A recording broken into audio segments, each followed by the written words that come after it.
That's correct. Welcome in, welcome back to a What to Blame edition of the Always Irish Show. As always, you can find the program on YouTube. Do hit subscribe if you haven't yet. I'd appreciate that. Give the video a thumbs up. If you happen to approve of its content upon its completion, I'd appreciate that as well. Twitter, search bar Always Irish or at JKZND4. Emails alwaysirishnd@gmail.com. Audio only anywhere you want me. You can locate me. Radio 312-900-8815. You got some Notre Dame complaints to get off your chest? Better place a call with the best. Always Irish Radio. 312-900-8815. Live call-in reaction show ahead your way sometime this week. So this isn't going to be a full show. I need a little bit more time to separate myself from this game to process all that happened. It wasn't a regular ball game. There was a lot of things interwoven and overlapped that need to be separated and parsed through and thought about. I'm not ready to do that yet with the full-scale reaction show. I'm just not. Okay? I'm just not. However, I'm restless. I got to put something out. I always say this show is my little therapy. Well, I need it. So we're going to talk our way through something together today. We'll do the full reaction show whenever things calm down and I'm in a better place to think about it and write out the show. But for now, this is going to be a more specific topic that I've given some thought to. So obviously, this was a disaster. This was the second worst outcome it could have been for Marcus Freeman's first game. Well, John, this was pretty bad. What do you mean the second worst? The first worst would have been just getting blown out, never having a lead to blow to begin with. That would have been the worst case scenario, just blown away from the time the gates open. So at least it wasn't that. So the second worst outcome is to get a big lead. Everybody thinks this guy's Jesus. He's walking on water. And then you blow this lead, okay? The streak continues. Add another year. 10 of these games in a row, Notre Dame's lost. I guess, what does it really matter at this point? 8, 9, 10. What does it matter? My hairline's gone to shit already. So what's another one? So the streak continues. Here's the point of this mini episode. Irish fans are really struggling extra to deal with this one and navigate it emotionally. Make no doubt about it. We're plenty used to big game losses on the big stage. But this one is different, all right? And I think I know why. The reason everybody in Notre Dame Nation is struggling so much to wrap their minds and process around this one is when you play okay, we blew a huge game and it was embarrassing. The next step is, who do we blame for this? How do we divide out and assign that blame to point to that makes us feel better that at least we can identify the problems here? Usually, in recent vintage, look no further than the Bayou Bang O'Brien, okay, and his family. You could always rely on that one to blame, and then he'd give us some quotes after the game that add fuel to the fire. That is still available as blame, but not in the same form that it used to be. Things are muddied. Things are complicated. There's an overlap here of a lot of different concepts, people, things. And it makes it really complicated. I asked before the game, if things go sideways on us, who are you going to blame?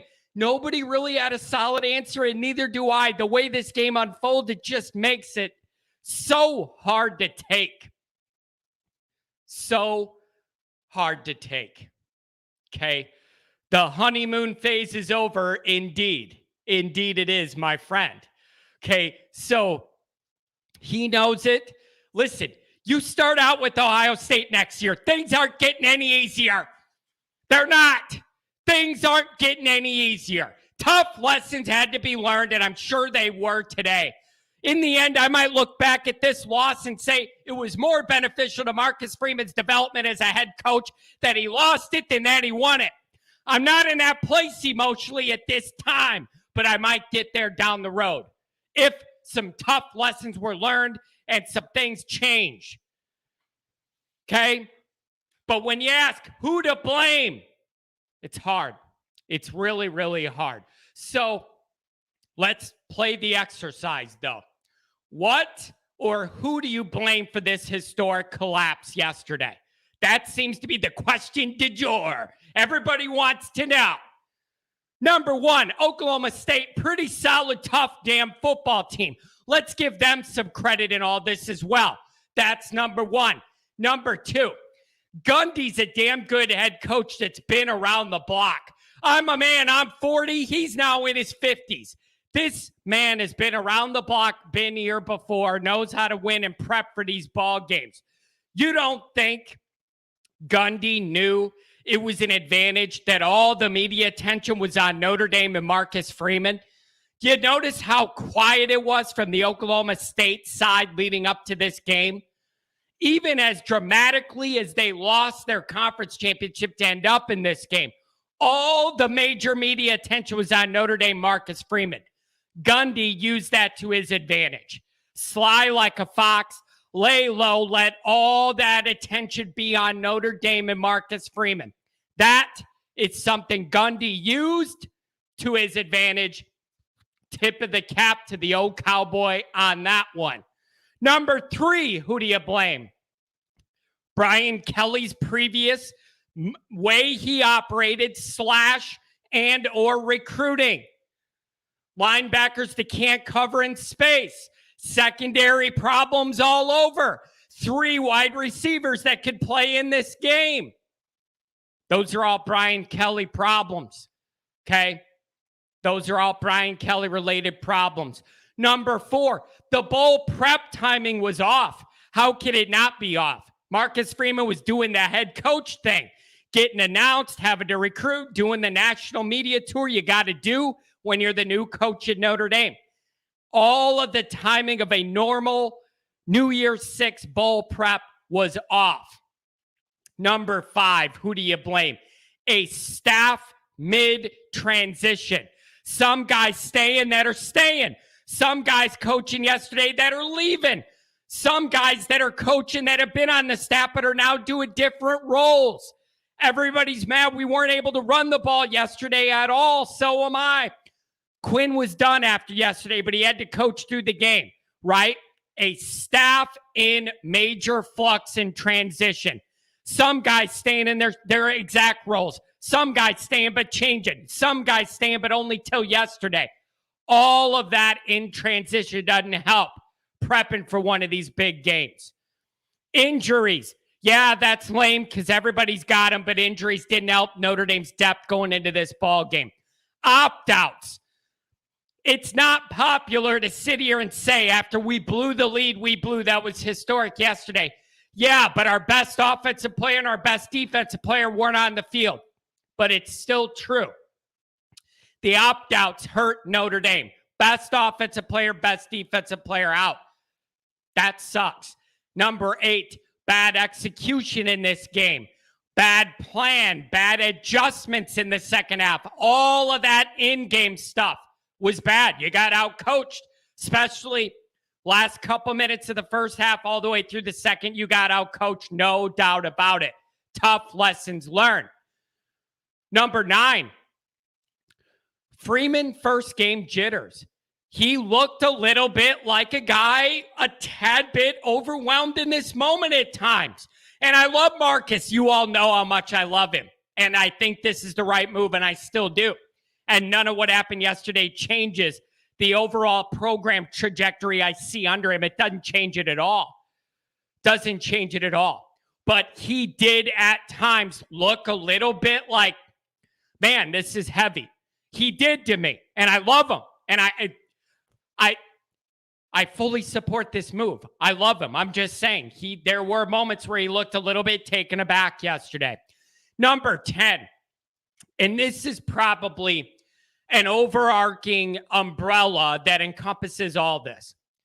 trying to win one of these games, overlapping two eras at once, is hard to do. It's really, really hard to do when you got to tie this bow and meet these two eras in the middle for one more game. That's tough to do. So who and what do you blame for this historic collapse? I just gave you 10 items. Yes to all of them. Yes to all of them. You can move the percentages around if you want to assign more blame to one part than the other. But yes to everything.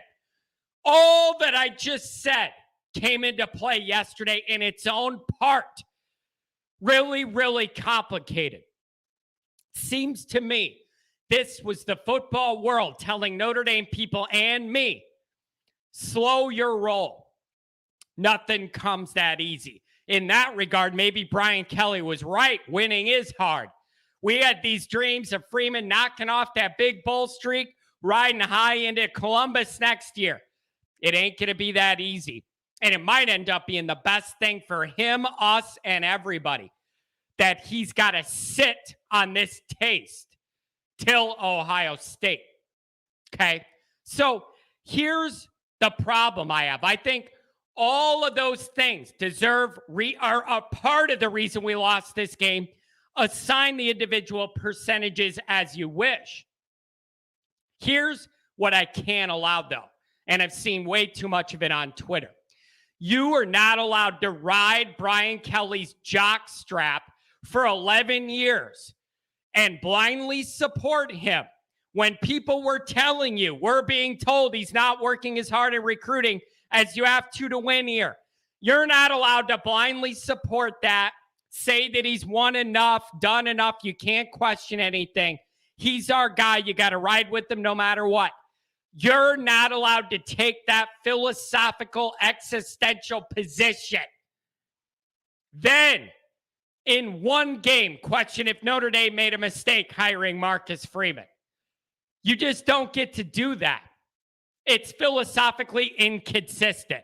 So if you rode with Kelly because he was our guy all those years, you don't get to flip the script and now want to be hard on this guy after one game where a lot of the problems that showed up in it are Kelly's fault to begin with.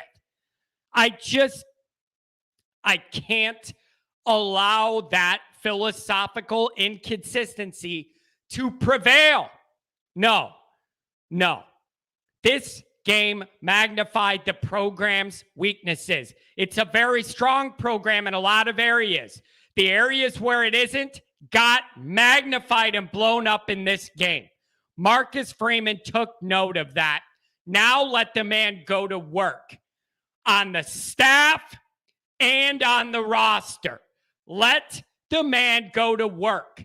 Now the Kelly era is officially over. It wasn't until the game ended yesterday. Now that's over. Now he can do what he needs to do and wants to do with the staff, with the roster, and with recruiting. Nobody said this was going to be easy. I said I love this hire. I wanted this hire for most of the last full calendar year, but I didn't say it would be instantly easy. If there's anybody with the personality, demeanor, and work ethic to be able to take the lessons learned yesterday and improve from it, it's Marcus Freeman. It's Marcus Freeman. So now let him go to work. We're all frustrated, but I'm trying to look at it like this. Even though that was ugly yesterday, we're still way ahead of a program ending this year than where I thought we would be. Give Marcus the chance to get his staff in there and get his recruiting wing up to 100% running. And I guarantee you're not going to see some of these program problems. They're not going to be ones in a couple years. Give him that time. But it ain't going to be easy. You have this game and then Ohio State. Those are your first two games. The honeymoon's over indeed. Welcome to Notre Dame, Marcus Freeman. There's a lot of work to be done. Now, when I calm down a little bit more, we'll do the full scale, full boat reaction show. But this in particular, this item was bugging me and I needed to get something out on it now. So we'll be back with the full scale reaction video soon. Have a good one.